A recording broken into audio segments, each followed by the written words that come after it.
Rendez Donetsk et vous aurez la paix. C'est ce qu'affirme le président russe Vladimir Poutine depuis le début des négociations de paix. Et il soutient cette affirmation en disant que la Russie est sur le point de submerger la région de Donetsk. De toute façon, ce n'est pas du tout le cas. Et l'Ukraine vient de marteler ce point avec une énorme contre-attaque contre une offensive russe qui a laissé du matériel en feu. C'est une catastrophe pour la Russie à Donetsk, l'Ukraine ayant détruit une offensive russe et causé de lourdes pertes. L'offensive aurait eu lieu le 20 décembre ou avant, la Russie lançant plusieurs unités mécanisées contre une position ukrainienne à Donetsk. Ce n'était pas une petite offensive, selon Défense Express, qui a rapporté la contre-attaque ukrainienne. La Russie a déployé plusieurs chars et véhicules blindés, qui étaient soutenus par un rare poseur de pont MTU-20, un remplaçant du système de pose de pont MTU, un plus ancien de la Russie. Le MTU-20 peut déployer un pont en 3 sections. Les blindés russes, dont chars et véhicules mentionnés, peuvent franchir obstacles anti-chars et terrains meubles. Ce pont mesure 20 par 36 mètres, soit environ 6561 pieds par 1082 pieds, et il est capable de supporter une charge totale allant jusqu'à 60 000 kg, soit un peu plus de 132 000 livres. L'idée du poseur de pont est simple. Il aide les blindés russes à franchir des terrains où ils pourraient s'enliser. Le MTU-20 déploie un pont sur ce terrain, facilitant des assauts plus rapides. Cependant, le poseur de pont dépend aussi des blindés qui l'accompagnent pour sa protection. Comme Odin le souligne, le MTU-20 n'a aucune arme, ce qui le rend vulnérable. Si les forces ukrainiennes parviennent à le surprendre en train de poser un pont sur le territoire ukrainien, devinez ce qui se passe. Le 20 décembre, l'Ukraine a surpris cet équipement rare et vital en flagrant délit. Et maintenant, tout comme les chars et les véhicules blindés, il gît en flammes quelque part dans la région de Donetsk. Grâce à une brillante contre-attaque ukrainienne qui a stoppé net les unités mécanisées russes. Plus précisément, le 427e régiment séparé des systèmes sans pilote RAROG des forces armées ukrainiennes a identifié l'assaut russe imminent et a déployé des drones pour l'éliminer, avant qu'il ne puisse aller nulle part. Les forces des systèmes sans pilote ont annoncé via Telegram les actions de RAROG. Dans la région de Donetsk, les opérateurs du 427e régiment, séparés des systèmes sans pilote RAROG, ils ont stoppé l'assaut ennemi en frappant les chars, privant l'infanterie de couverture et empêchant l'offensive. Et c'est tout l'intérêt. La destruction du MTU-20 russe a empêché les forces de Poutine de déplacer leurs chars et véhicules blindés à portée des positions défensives ukrainiennes à Donetsk. Avec ces blindés bloqués, ils sont devenus inutiles. Les canons des chars ne pouvaient pas tirer assez loin pour atteindre quoi que ce soit d'important. Et l'infanterie qui aurait compté sur les véhicules blindés pour les protéger des drones n'avait plus cette protection. Nous ignorons si cette infanterie devait poursuivre l'assaut sans blindés. Il est probable que les soldats russes aient reçu l'ordre d'avancer, d'autant plus que la Russie a déjà envoyé ses forces au combat sans blindés. Selon The Telegraph en novembre, à Donetsk, les soldats avaient déjà de la chance d'avoir des blindés. Des soldats russes ont été envoyés au combat sans casque ni gilet pare-balles. Cependant, il semble probable que l'ordre d'attaquer n'ait pas été modifié alors que l'équipement de la Russie brûlait sans couverture. Vous pouvez imaginer ce qui est arrivé aux forces russes. Elles ont dû être détruites, tout comme leurs chars, leurs véhicules et leurs poseurs de pont. La Russie ne peut même pas emprunter sa voie habituelle en niant que son assaut raté ait jamais eu lieu. Rarog a publié sur YouTube une vidéo montrant les conséquences de son assaut de drone, en lien avec la publication Telegram des forces des systèmes sans pilote. Cette vidéo d'environ 70 secondes débute par le crépitement d'un feu, et l'image d'un véhicule russe en flammes. À partir de là, elle enchaîne avec des images capturées par les drones vues à la première personne, que Rarog a utilisées pour détruire les véhicules russes.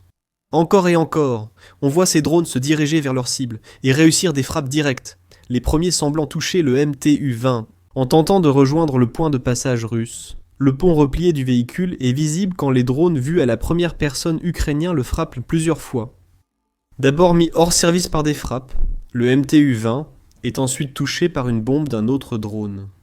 Après environ 40 secondes d'images de ces frappes ininterrompues, le poseur de pont russe est vu englouti par une masse de flammes, montrant qu'il est peu probable qu'il soit jamais récupéré. Rarog se tourne ensuite vers d'autres véhicules russes.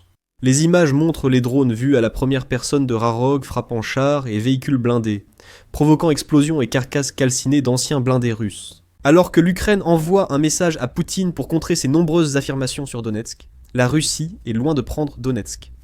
L'Ukraine frappe toujours fort, rapidement et avec précision chaque fois que les forces russes lancent des assauts, et la situation empire pour la Russie.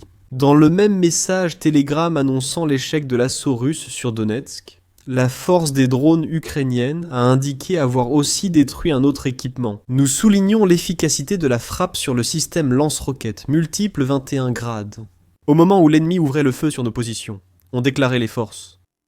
Grâce à des actions coordonnées, la salve de tir a été interrompue, et le véhicule de combat a été détruit. On ne sait pas si les drones de Rarog étaient également responsables de cette frappe. Cependant, il était clairement prioritaire de neutraliser ce système de lance-roquettes multiples. Le laisser en service aurait pu permettre la destruction des forces sans pilote ukrainiennes, avant qu'elles n'éliminent chars, blindés et poseurs de pont. Le travail du 427e Rarog OPBPS réduit la capacité offensive ennemie et donne un avantage tactique aux forces de défense sur certains secteurs du front. Les forces des systèmes sans pilote, affirme-t-il. Et il a raison, un poseur de pont rare ayant été neutralisé. La Russie aura du mal à mener à bien de futures offensives dans la région de Donetsk, qui nécessitent l'envoi de chars et de véhicules blindés sur un terrain difficile. Pour l'Ukraine, cela offre plus d'opportunités de repérer les blindés russes bloqués lors de leurs avancées, entraînant l'usage accru de drones vus à la première personne. En agissant comme sur les images du 20 décembre, Rarog pourrait influencer la suite. Après tout, selon Military Land, ce régiment relativement nouveau semble se forger une réputation en Ukraine. On ne sait pas exactement quand le régiment Rarog a été formé, bien que le Long War Journal suggère que Rarog a été créé vers avril 2023. Le régiment aurait compté entre 500 et 1500 membres, indiquant une forte croissance durant la guerre. La preuve en est donnée par un rapport militaire de février, qui a distingué cette unité, ainsi que l'unité Phénix d'Ukraine, comme étant sur le point de devenir un régiment de drones à part entière. RAROG est devenu le 427e régiment des systèmes sans pilote des forces terrestres, se séparant de la 24e brigade mécanisée. La désignation numérique de l'unité Phénix reste inconnue, selon le média. Cependant, Military Land a indiqué que Rarog, Phénix et les oiseaux de Madiar, célèbres unités de drones ukrainiennes, se sont unis pour lancer le programme Puissance des drones. Dans ce programme, le régiment recrute du personnel militaire et civil pour servir dans le système sans pilote ukrainien. La coopération à la création de ce programme n'aurait pas été possible pour Rarog s'il ne s'était pas forgé une réputation. Ce que nous venons de voir à Donetsk pourrait encore davantage garantir que le régiment Rarog recrute quelques membres supplémentaires très bientôt. Cette frappe est loin d'être la première que Rarog a menée contre certains des blindés les plus importants de la Russie. En juillet 2023, ce régiment, alors plus petit, a détruit un char T-90. Les opérateurs de drones de Rarog ont capturé des radars de surveillance, des positions de tir russes et d'autres équipements. Le régiment a également participé à la bataille de Chaziviar, au cours de laquelle il a détruit 4 chars russes, T-62, et un trio de véhicules de combat d'infanterie, BMP-2. En janvier de cette année, ce que nous venons de voir à Donetsk était loin d'être un cas isolé.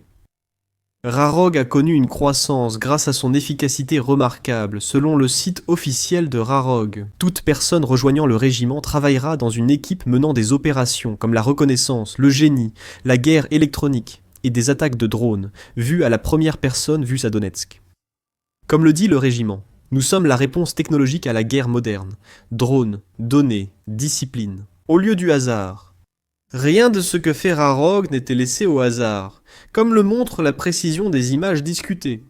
Rarog collecte des données, identifie des cibles, puis frappe avec une efficacité redoutable. Un MTU-20 brûlé à Donetsk, ainsi que des chars et blindés, en témoignent. Rarog veille à ce que la soi-disant prise inévitable de Donetsk par la Russie prenne beaucoup plus de temps que ce que Poutine prétend.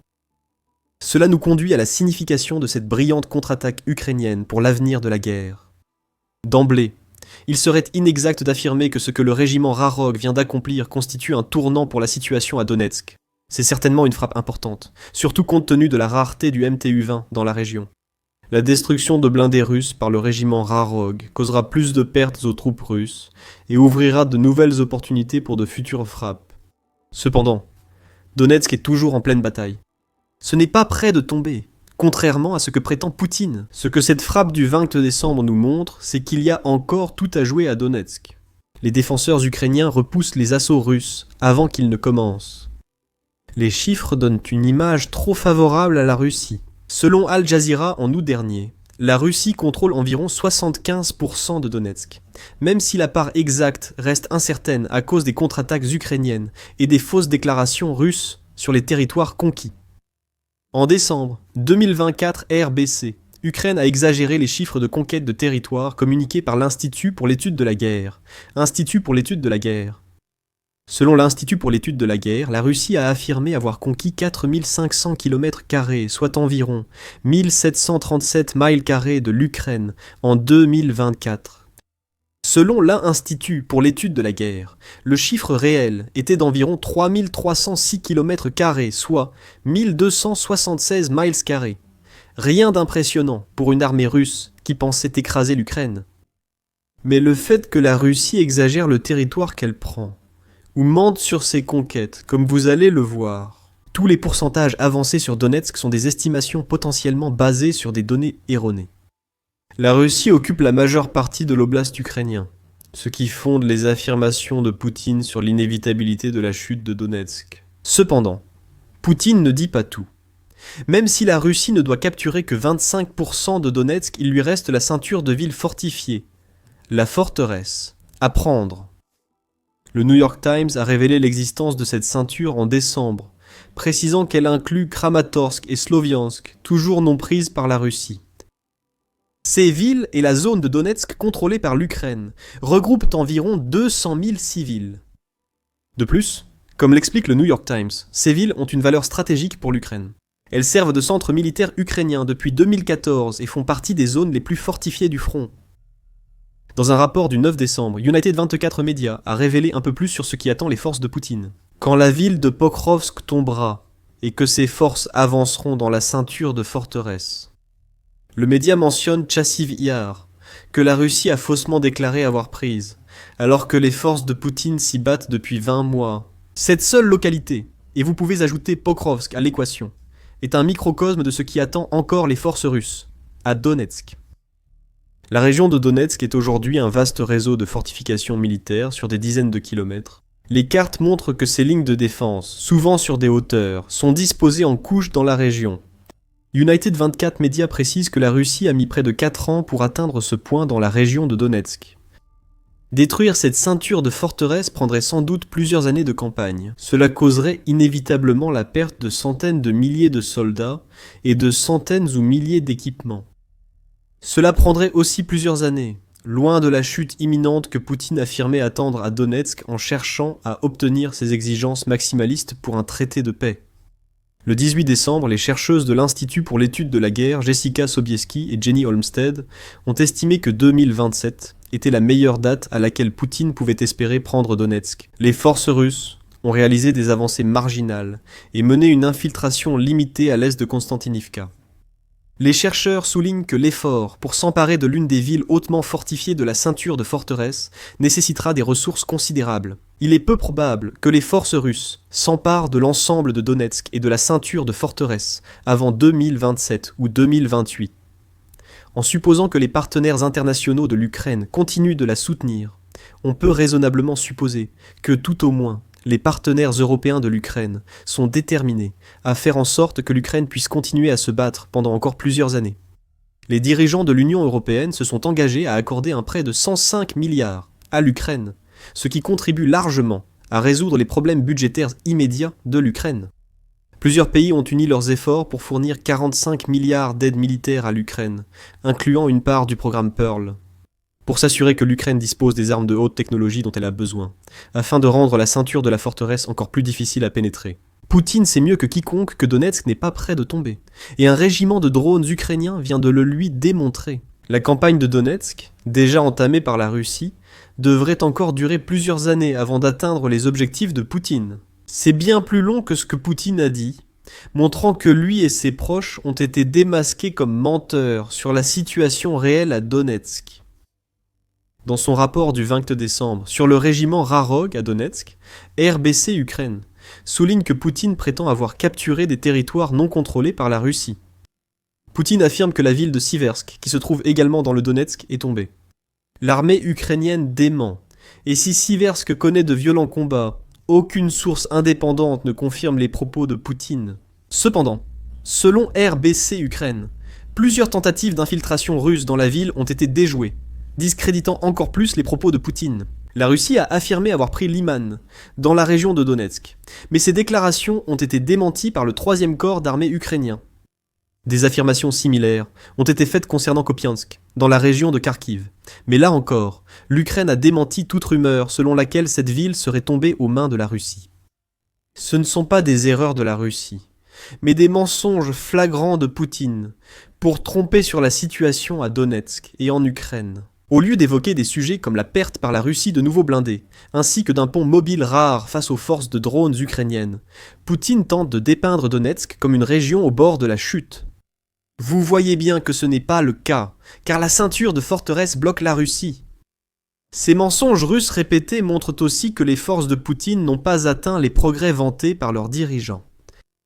La Russie doit éliminer plus que la ceinture de forteresse. À Donetsk, de nombreuses autres villes sont encore défendues, ce qui signifie de nombreuses occasions pour des unités comme le régiment Rarog d'infliger plus de dégâts. Mais pourquoi Poutine ment-il ? Le Conseil de l'Atlantique l'a expliqué dans un article du 16 décembre. Tout ce qui sort de la bouche de Poutine en ce moment est conçu pour influencer le président américain Donald Trump et son administration, afin qu'il voie les négociations de paix du point de vue de la Russie. Cette attitude cherche à renforcer le soutien russe à la guerre, démoraliser les Ukrainiens et dissuader les partenaires de Kiev. Avant tout, elle vise à obtenir le soutien du président américain Donald Trump pour une paix favorable au Kremlin, en le convainquant que la victoire russe est inévitable. L'exagération des victoires est centrale dans cette stratégie. La tâche de l'Ukraine est maintenant de démentir les affirmations de Poutine concernant la chute inévitable de Donetsk, et c'est là que des contre-attaques, comme celles menées par le régiment Rarog, sont importantes. Poutine ment sans preuve. L'Ukraine prouve que ses frappes sont efficaces, et elle utilise des vidéos de véhicules russes en feu, pour démontrer que la situation à Donetsk est loin d'être aussi désespérée. Comme le prétend la Russie, la vérité de l'Ukraine doit triompher des mensonges de la Russie. Et cela pourrait bien arriver si le président ukrainien Volodymyr Zelensky continue de faire des choses, comme se filmer en train de visiter des villes que la Russie affirme avoir capturées.